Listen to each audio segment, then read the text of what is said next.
Hi, everybody. I hope you're all doing well during our social distancing period during the pandemic here. My name is Robert Ryan. I'm a graduate counseling intern at the Rollins Wellness Center, and I'm here with my co-counselor. I'm Christel, and like Robert, I'm also a graduate counseling intern with the Rollins Wellness Center.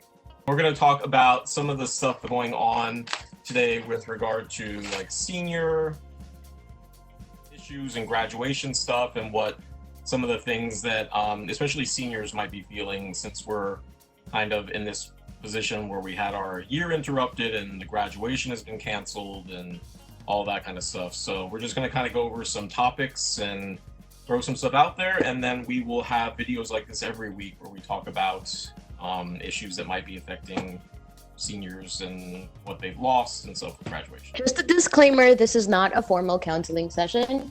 This is just Robert and I talking about our experiences as graduate counseling interns. And we were supposed to graduate this May, but things happen. So the first thing we're going to talk about is just our initial feelings on the closing. So as far as, do you want to go ahead, Christel, or do you want me to go? You can go ahead. Okay, so as far as what it was like, I mean, I'm sure that I had similar feelings to a lot of students out there, especially seniors again, who were looking forward to graduation and the stuff going on. I mean, I was really, really upset that it happened, that all this had to happen, and I understand what's going on is a major thing, and it's affecting a lot of people. But just losing something after you've been working for years towards a graduation ceremony where you get to celebrate with all of your cohort members or class members and all that. I was upset about it, and I wish that it was not the case and that we could kind of just have like a normal graduation like everyone else. But with the times that we find ourselves in and what's going on, I mean, I understand the reasons why, but it was definitely a loss, and it was definitely something that I wish was not the case. I remember the first day that we heard the news that Rollins was going virtual. I still couldn't believe it. And we were walking around campus, and there was just this air of sadness. And you see people hugging each other on the streets, and it just became more real at that time for me. Yeah, same for me. I mean, I was definitely, even though we had talked about it and kind of thought like, what if this happens and stuff, it really didn't hit home until we got the email that morning and we said, oh, okay, this is it, it's happening. So yeah, it changed certainly the entire day, but the entire experience for the semester for sure. Once it happens, it was definitely, even though it was kind of expected, it was definitely not something that I expected in a way, I guess. I don't know. What do you think? I totally agree. We were still kind of hopeful that it wouldn't happen, but at the same time, the big schools were doing it. And I remember you walked into my room and you even said, "Well, there's definitely more chance of it happening now because Harvard just did it." So Once all that happened, I think it was kind of obvious what was going to happen, but still hopeful. And yeah, so the initial feelings, it was loss, surprise, shock, I guess, to a certain extent, and not really understanding how everything was going to work, especially with our program, but I'm sure with everyone's programs. I mean, how do you move like music programs and things like that online? It seemed like there were a lot of challenges that for a lot. even Exactly, yeah, music, theater, everything. I mean, how do you move those things online? It seemed like it was going to be very difficult. So there was just a lot of questions and uncertainty, and I think that was the hardest thing. Was I like to know what's going to happen, or at least have some expectation of what should happen, that kind of a thing. And the fact that we really had no idea what was going to happen, I think that made it worse as well. it definitely created a lot of anxiety, or made me feel a lot of anxiety because there were a lot of things that were left up in the air, or just a lot of things that we still don't know if at that time we didn't know if we were still going to have a physical graduation, or what would that look like even for us as future graduates. And even as a center, the wellness center, I mean, we were just taking it day by day as to what the college wants, and we were just trying to cope with or manage whatever we can do at that day, and we really don't have any idea as to what's going to happen in the next few days. Yeah, exactly. And as we've gotten more into it now, I think that more things have become clear. And while the loss is still there, I mean, at least it's more manageable now. So, like with a lot of things, I mean, time and exposure to it and experiences with it. I mean, it's definitely not something we were expecting, but it's something that, if nothing else, we can look and see that it was a valuable learning experience amongst the other things going on and stuff. It seems like it just teaches us you know, to adjust in some ways when we're kind of throwing these curveballs, I guess. I don't know. Yeah, it's definitely not easy coping with these changes, but I feel that every day it gets, I think the shock gets lesser, if you can say it like that, or the shock value, and then we've still managed to move on with our everyday lives, I guess. Yeah, exactly. I kind of feel the same way. I mean, it's not something we wanted, but I guess we're making the best of it, like everyone is having to do. So, I was wondering what are some of the things that you did in order to cope with the sudden change in, in the environment or in your life. yeah, I think that it was important and it is important to just maintain your connections with classmates and friends and family. And it's a little more effort now to reach out and contact those people, but I think that it's definitely worth it because it's not something you can do on your own. And it's definitely something it helps to have support and kind of maintain as much normalcy as you can in your schedule and kind of maintain a schedule and some kind of routine throughout the day. So I think that being in touch with everyone at the wellness center, and with our colleagues in our cohort and our professors and everything, I think that that definitely made it better because even though we weren't there on campus, we're still seeing each other every day or just about every day in contact, in some way. So I think that that definitely helped.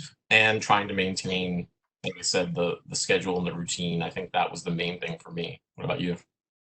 Yeah, I think at first it was, for the first few days, it was really hard to kind of figure out what kind of routine I wanted. And I guess it all started when, just getting out of bed, seeing how you want your day to look like. And it really did help that we still had homework and we still had things to do for class and we still had to complete our hours and we still had to be active with the wellness center and to do what we can to help the center out as well. So that definitely helped with the transition from being out there at Rollins to being just at home. And but the tricky part is the internet.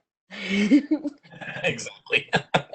You is say about the not. internet. Yeah, like Robert and I were supposed to have this thing scheduled earlier at 1, but my internet stopped working at 9 a.m. this morning. So all of my schedule that I have had planned today, I had to change it. And that's one of the things too. We have to be flexible as well because we can't control everyone's internet connections. It really Exactly. sucks.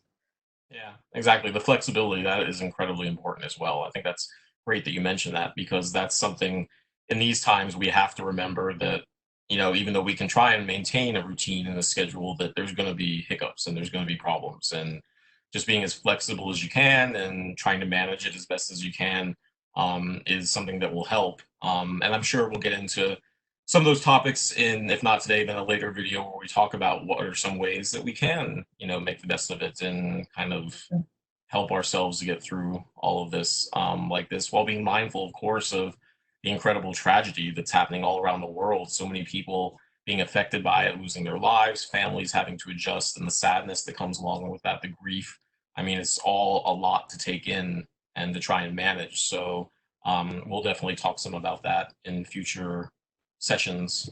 We would just like to mention that Barb, our fellow intern, is also doing some mindfulness meditation or mindfulness practices. It's on Instagram mostly. So if you're interested with how to be more mindful or for any mindfulness exercises, just go there and see when the live schedules would be.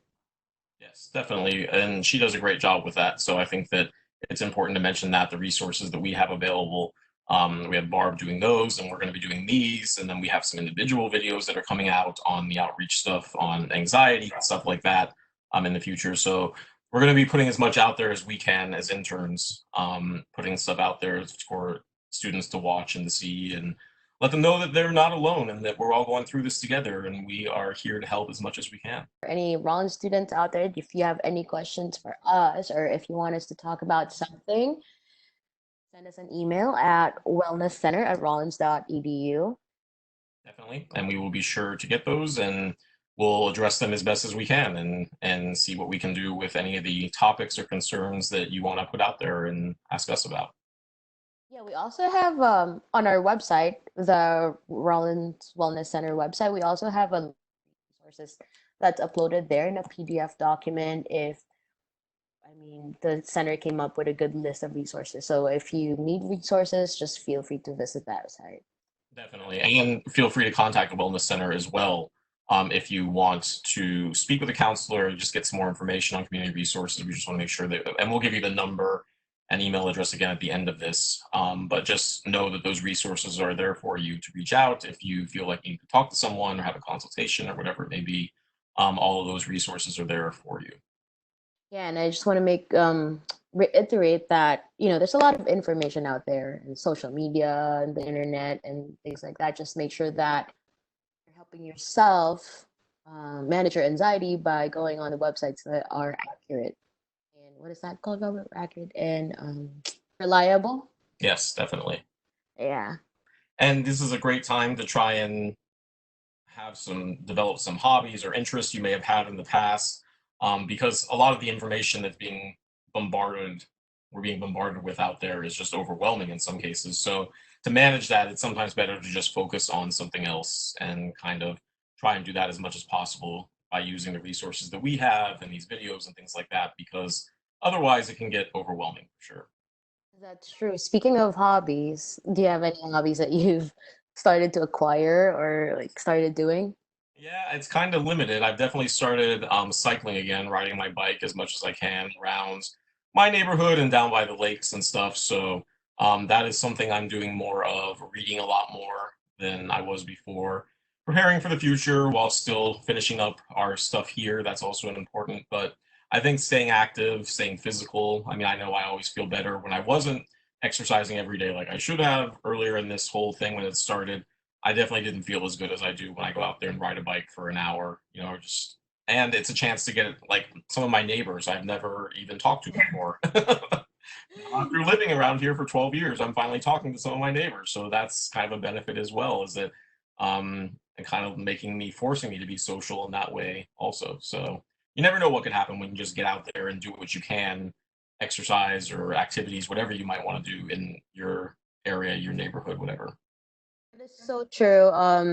Sometimes when you get the cabin fever and you've been inside the house for a long time, so I go outside and just notice the squirrels, the blue jays, and the birds. And then I would come around 5 or 6 o'clock in the afternoon. I'd see a lot of neighbors walking around, and they're like, "Hey, how you doing? Hang in there." And it's a very positive vibe.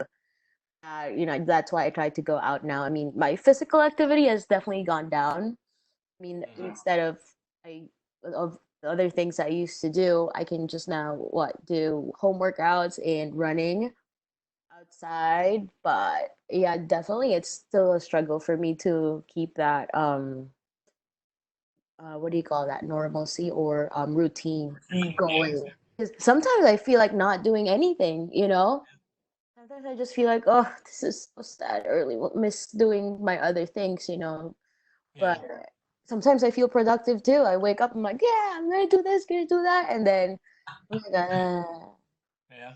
And it's definitely, I mean, that's what we have to acknowledge is that this is a loss in a way. I mean, a loss of what was our previous lives and everything we were able to do in that sense. I mean, we're definitely everyone has to acknowledge that to some extent and just find a way to kind of cope with it and get through it. And that's what we're here to kind of help with, is to provide resources to do just that, because it's a challenge sometimes, and sometimes it's okay. I mean, going through this, we both know that it's okay to not do anything for a while, just kind of sit and relax and take a breath and do some mindfulness like you said, or just some breathing in general, and just kind of give yourself a break from everything that's going on.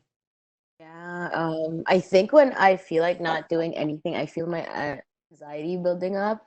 And what I do is I just notice where that is in my body, and then after that, after I notice where it is, and then some reason, it's just the power of that feeling diminishes or something like that. I don't know.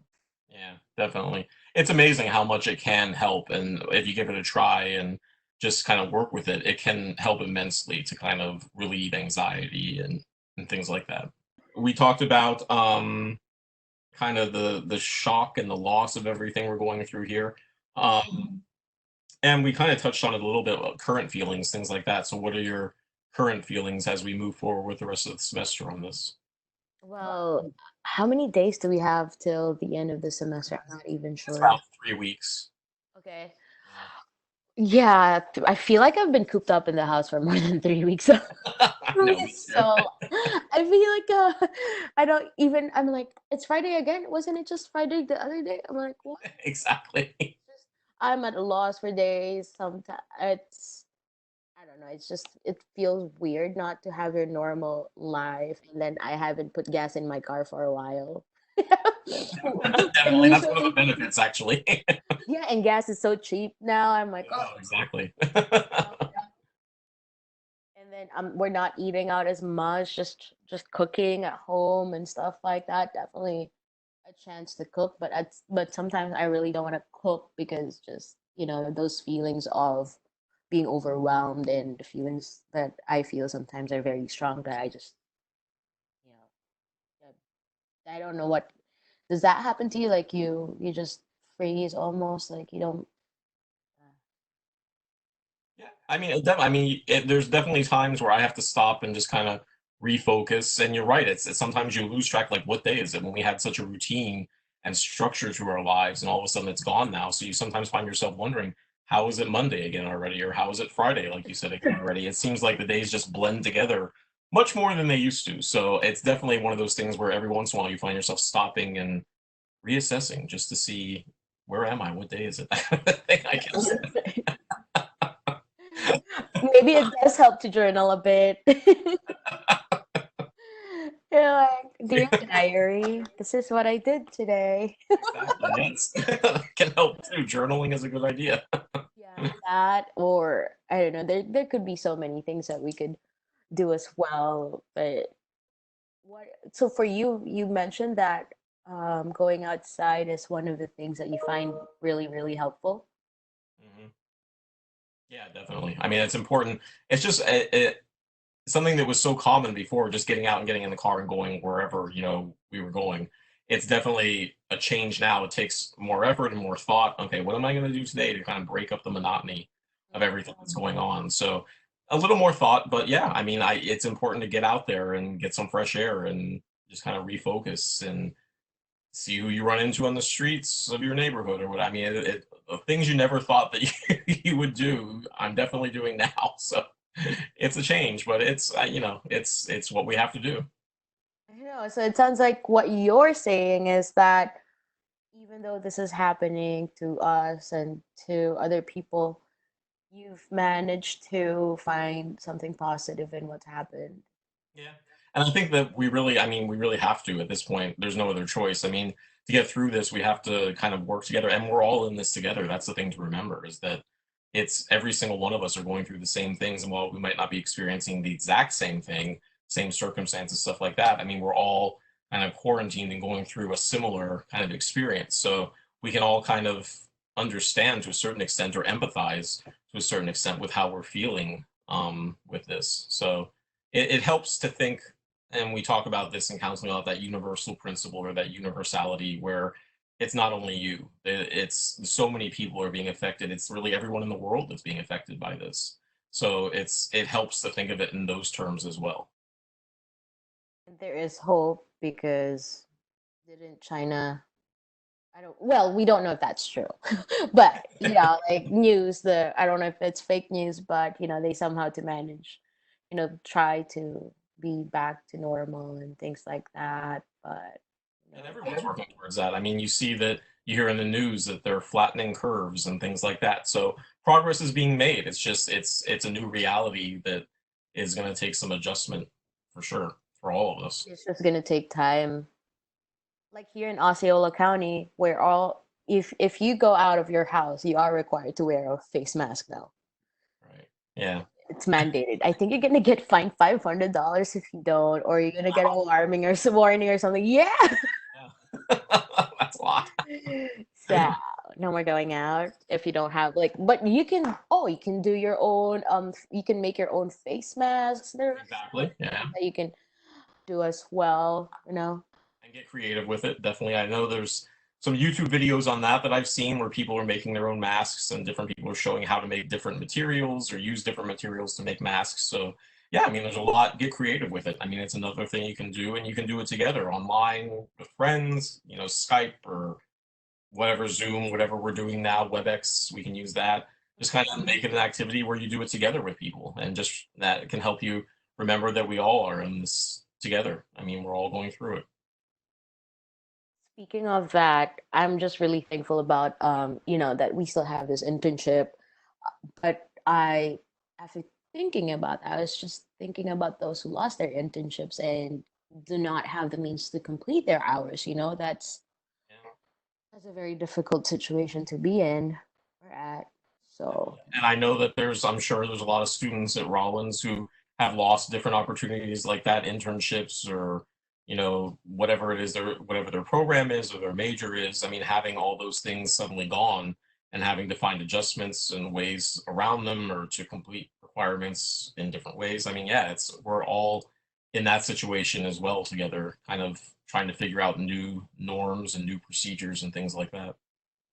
yeah, like we keep on saying loss and grief and all the feelings associated with that experience, but it is truly what we're experiencing. We have lost the ability to see each other physically, with connect with people physically, and even finish the things that we started earlier this year. So Exactly.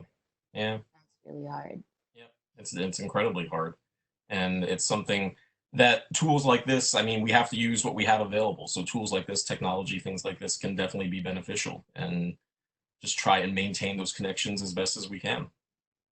Yeah, so people out there, if you have any suggestions for Robert and I, if you want us to talk about something related to the feelings associated with coronavirus or COVID-19, please let us know through email, right?